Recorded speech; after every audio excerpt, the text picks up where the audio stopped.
Hey guys, welcome back to One to Juice, and finally we don't have to shout out James White because oh my gosh, here it is. For all the videos that I had to shout out. Shout out to James White. James White. It's a James White. Yo, James. James White. Thanks so much, James. We finally have him in the flesh and blood. Welcome to the channel, Mr. James. Thank you very much, Ming.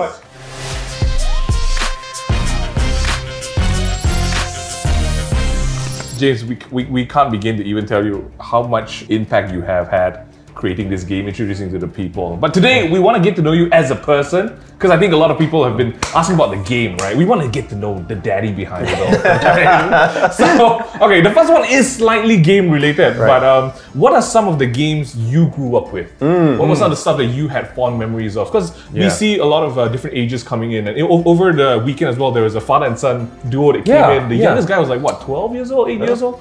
What were some of the games you grew up with? How far back do we want to go? The first memory. We have 3 hours for the first question. Right, if we're going all the way back, you know, it really does start with simple games like Snap. You know, Snap, Uno, Last Card, Cribbage, traditional card games. That's what got my original love of playing cards. Yeah. You know, and we're talking about like 4 or 5 years old, but you know, moving on from that, it's wrestling cards, Garbage Pail Kids, the Wow, that's far back. Yeah, that's like I'm old. Like, I'm older than you might think. Okay, well, so I'm gonna have this crazy hair, like hide all these grays in there, man. But we saw your wigs in the car. Nah. So your first collectible set, what was that? Yeah. Probably like WWF cards. Yeah. But back when it was still called WWF. When it was actually WWF. And I guess because Flesh and Blood is based on that sort of like that combat between one character and the other, what sort of games were you playing when you were younger that contributed to that? Like I played a lot of console games and like arcade games. Like I played a lot of Street Fighter 2. You know, Ken, Ryu, Guile. Mortal Kombat 1. Big fan of Sub-Zero, Scorpion. And you can see that in Flesh and Blood as well. It's like very much, you know, sort of like fighting style combat game. You know, sort of K2 is a little bit of a love letter to my old school days playing Street Fighter. You know, the tap, knee. Leg tap. Rising knee thrust. Oh, that was good. But yeah, past that it was like, I think we went from like console arcade into like, you know, playing Magic when that hit New Zealand around 1995 and sort of never looked back from there. But I played lots of trading card games over the years, you know. Yu-Gi-Oh. Played a little bit of Yu-Gi-Oh. Played things like, you know, Duel Masters, Hunter, Shaman King. This guy or just all sorts of things, crazy shit like Illuminati, like all sorts of everything. Just like, yeah, man. I used to like travel around the world playing Versus System, like really competitively. World of Warcraft TCG, went to World Champs for that. Oh my god. So lots of different TCG, and that's like a really important part of my journey is like, I feel that I just got to experience lots of different game systems, and like every game system has something like really beautiful about it. Yeah. And what was that one moment you can recall when you played all these games and you were like, you know what, maybe I have a better idea? I've been involved in the industry in lots of different ways. You know, I was in distribution, I was in, you know, organized play for lots of these other game systems, and we always just had like big ideas of things we wanted to do, but you just can't do a lot of these things when you're like not the decision maker. Yeah, when you're just, you know, like having to work for somebody else and kind of like just doing what they want you to do. So, you know, we're just pretty ambitious people, you know, dream big, and I guess we were crazy enough to try, and you did. You did. So it was just like a get together one night, hanging with the guys and like, let's make a game. I think we can do this better. Yeah, something like that. Oh wow. Well, okay. The spirit is that's crazy. Well, thanks for your time. That's all we're gonna ask. No. The second thing I wanted to talk about was in every event that you're there giving the first address, the keynote, you mentioned about how big face-to-face real life Flesh and Blood play is in Flesh and Blood. It's such a core element. What about that do you feel is the reason that you're like, okay, you know what, the community is key to this? So for me, Flesh and Blood is very much about preserving the culture. When I grew up through my teenage years and early 20s, like Magic for me was like my entire life. And you know, all of my friends were, you know, from the Magic community, and we used to go on road trips and go overseas and go on adventures. It was like, it was about more than the game. It really was about play the game, see the world. And you know, I say this catchline, you know, often. That was just so important for my personal journey. I was a very different person in my teenage years. I could have easily gone off the rails, man, but... Oh, wow, James White.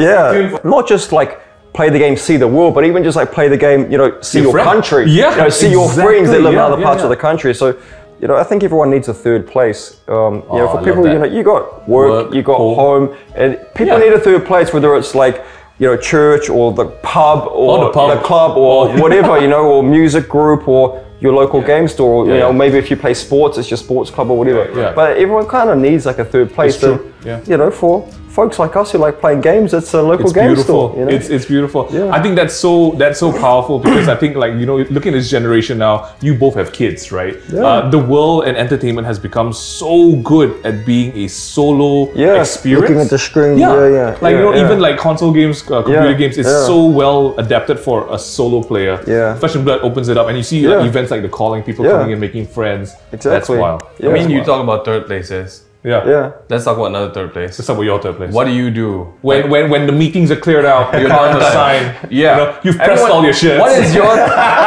your third and a half place? Third and fourth place. What do you do in your downtime? So, because this is a really tricky one, because it's like Flesh and Blood has always kind of worked for me in some aspect, right? So going to the local games or whatever, it's like it's still kind of connected to my work. So the thing which is, I guess, very distinctly like separate from home and anything to do with Flesh and Blood would be like, I actually like gardening a lot. Whoa! Yeah. We got like a beautiful garden on our house. Wow. And I actually like gardening. I feel it grounds me. It just gives me time to relax, man. Yeah. Look at you. Wow. Yeah, That's so cool. I like gardening. Yeah. You like so that's your zen. It's like my zen place. That's it. New Zealand gardens, though.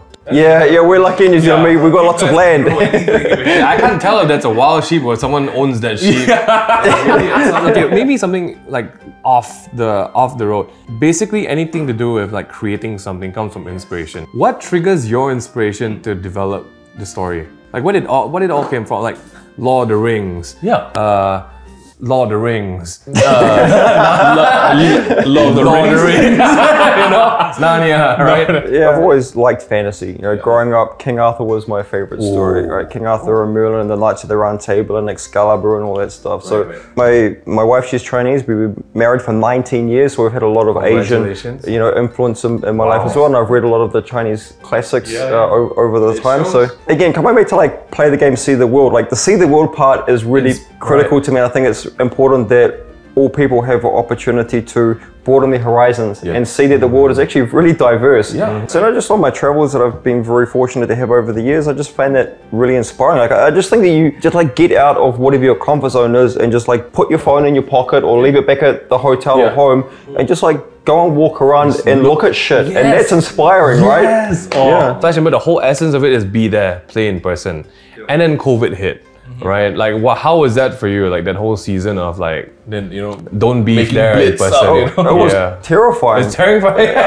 I mean, like COVID went against the entire premise of Flesh and Blood, right? It's supposed to be about people coming together, sitting across the table from each other playing games, and then this happened. And then COVID was like, no, you will have to stay at home. But you guys made it adapted. Through, you came up with Blitz. Yeah. That's crazy. Was Blitz actually part of the original plan, or was it like a COVID it was, measure? But it was like intended to come later than the initial like rollout. Because one of the risks with having too many formats is you end up like fragmenting the player base. So early on in the game. Early on. Blitz is like a genius addition to it. Legit. It's a great touch and go for like new players. When you play CC, man, you get so invested in the game. It always feels hard to take the CC losses, right? Because it's such a great. When you like lose it, but it's like sure, whatever. Shuffle up and go again. That's true. So the next thing I wanted to ask you is how far in the lore, in the journey of Flesh and Blood so far? So for everyone who's watching, at the time of recording, the next set announced is Dusk Till Dawn. Right? How far in your head right now has the lore been written? So one of my co-founders, Robbie, he's our creative director, and back from around 2000, I think it was like 13 through 15, 16, we spent a lot of time just like talking about what the world building, the foundation of the world, the 8 regions, the culture, kind of all these other things that exist as sort of like subplots that sit alongside this main story arc, which is the War of the Monarchs. And you see that like reflected on the back of the cards, right? You got like the angelic script and the Solana symbology on the top. It does look like we're going in a circle around the card. He's not going to say anything. I'm not going to say anything. We know where the story arc is going, and it's mapped out quite precisely through to around Q2 2025. I think is where we have it plotted out to at the moment. So that's where the world building is kind of at. The current is at Yeah. 2025. Yeah, like we're really excited by some of the other storytelling that will start to flourish outside of the War of the Monarch, because obviously that's like the big story arc. Yeah. But like it's not like, okay, well, we finished the War of the Monarch, okay, that's it, guys. No more Flesh and Blood. See you later. It's like we're already, are planting the seeds and the characters to spawn the other story arcs that'll come off and like pick up. Where that leaves off to take us forward, we've got some pretty bold storytelling to come, and as I've mentioned, Dust Till Dawn is chapter 2 in the War of the Monarch trilogy. Chapter 3 is like, a pretty big deal, and then like what happens after that is, I just love the vagueness and details we're Dude, getting right I'm now. getting goosies, man. Basically, I'm literally getting goosies, man. This answer is an answer with no answer. Exactly. That's what to master it, That's what you guys do. That's I crazy. need to watch a lot of politicians to learn this skill. This is an announcement. This is an announcement about an announcement that is coming up. So basically, there is a world. There is a world that exists in your mind and your team's mind, and it's currently unfolding. The limit of that world is around the edge is 2025. All right, one last one to wrap this up. Let's go. You talked about a lot of storytelling, and I think what drew me into Flesh and Blood more than the character design and the gameplay is actually how beautifully written this lore is. The first thing I did was when I chose the hero I wanted to learn, Viserai, I went to the website and I clicked the about and I saw the character. Yeah, it's so well And done. I Like read, I stories. didn't sleep. I read every single hero, right, and their stories. And to me, that was like, this is wow, right? Wow. What can we expect in terms of the expansion of the storytelling in the universe outside of the cards, in literature, in a series, in a movie? Where are we at on that one? Are you playing for like novels and stuff like that? You talked about it once, I believe, in some announcement or interview. We think about Flesh and Blood as like an IP suite, right? So world building, character development, and story arcs. And so far we've applied it to the trading card game, but we want to do so much more with the IP going forward. So absolutely more storytelling through printed literature. Through more books.